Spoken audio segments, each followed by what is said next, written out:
আজকে আমি আপনাদেরকে বলবো কেন এই ব্রাশগুলো ওয়াটার কালারের জন্য ব্যবহার না করাই বেটার। ওয়াটার কালার শুরু করার জন্য আপনার মূলত কি লাগবে এটা আমি গত ভিডিওতে বলেছিলাম। তো আজকে আমরা ওয়াটার কালার ব্রাশ সম্পর্কে বিস্তারিত কথা বলবো। ওয়াটার কালার ব্রাশ সাধারণত আপনি দুইভাবে পাবেন, সেট হিসেবেও পাবেন, আবার সিঙ্গেলও কিনতে পারবেন। আর্ট সাপ্লাইসের দোকানে গেলে এই ব্রাশগুলো আপনারা নিশ্চয়ই দেখেছেন। এটা সবচেয়ে বেশি পপুলার, এগুলোকে রাব্বি ব্রাশ বলা হয় এবং এই সবুজ রঙের যে ব্রাশগুলো থাকে মূলত সাদাগুলোর চেয়ে এগুলো বেটার হয়। আমি খেয়াল করে দেখেছি যে সাদাগুলো একটু বেশি পশম পড়ে আর এগুলোতে বেশ কম পড়ে। ওয়াটার কালার ব্রাশের মূল বৈশিষ্ট্য হচ্ছে এগুলো প্রচুর পরিমাণে পানি হোল্ড করতে পারে, যেটা আপনি আসল প্রাণীর পশম থেকে তৈরি ব্রাশ থেকেই পাবেন। আর এগুলো হচ্ছে আর্টিফিশিয়াল সিনথেটিক ব্রাশ, যেগুলো ওয়াটার কালারের জন্য বেশি একটা ভালো না। অনেকে ব্যবহার করে থাকেন, কিন্তু এটা ব্যবহার না করার কিন্তু বেশ কিছু কারণ আছে, এটা হয়তো আপনি জানেন না। আজকে আমি আপনাদেরকে বলবো কেন এই ব্রাশগুলো ওয়াটার কালারের জন্য ব্যবহার না করাই বেটার। ওয়াটার কালার পেপার গুলো বেশ সফট হয়ে থাকে এবং আপনি যখন বেশি পানি দিতে থাকবেন একটা পর্যায়ে দেখবেন যে ওগুলো ছিঁড়ে যেতে থাকে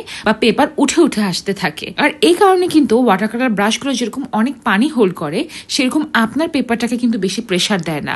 আর সিনথেটিক ব্রাশগুলো অনেক বেশি রাফ হয়ে থাকে, যার কারণে ঘষায় কিন্তু আপনার পেপারেরও ক্ষতি হতে পারে। এই জন্যই কিন্তু ওয়াটার কালারের জন্য আলাদা ব্রাশ কিনতে পাওয়া যায় এবং দাম দিয়ে হলেও এই ব্রাশগুলো আর্টিস্টরা কিনে থাকেন। কারণ আপনার পেইন্টিংটা ভালো হওয়ার পেছনে কিন্তু অনেকগুলো কারণ থাকে। আপনার একটা টিউটোরিয়াল ফলো করার সাথে সাথে কিন্তু ব্রাশ সম্পর্কে আইডিয়া থাকতে হবে। এবং এখানেই চলে আসে আরো একটা ওয়াটার কালার ব্রাশের কথা, আর সেটা হচ্ছে এই ওয়াটার ব্রাশ পেন গুলো। জি, এগুলো এক ধরনের ব্রাশ, আর এই ব্রাশগুলোর ভেতরে পানি থাকে। মূলত যারা ট্রাভেল করার সময় পেন্টিং করতে যান বা আউটডোরে পেন্টিং করেন তাদের জন্য এই ব্রাশটা অনেক কাজে দেয়। তাদের আলাদা করে পানি ক্যারি করতে হয় না এবং এটার দিয়ে বেশ ভালো ওয়াটার কালার করা যায়। এখন বাজারে তো দামি দামি সেট কিনতে পাওয়া যায়, আবার এরকম রাব্বি ব্রাশও কিনতে পাওয়া যায়।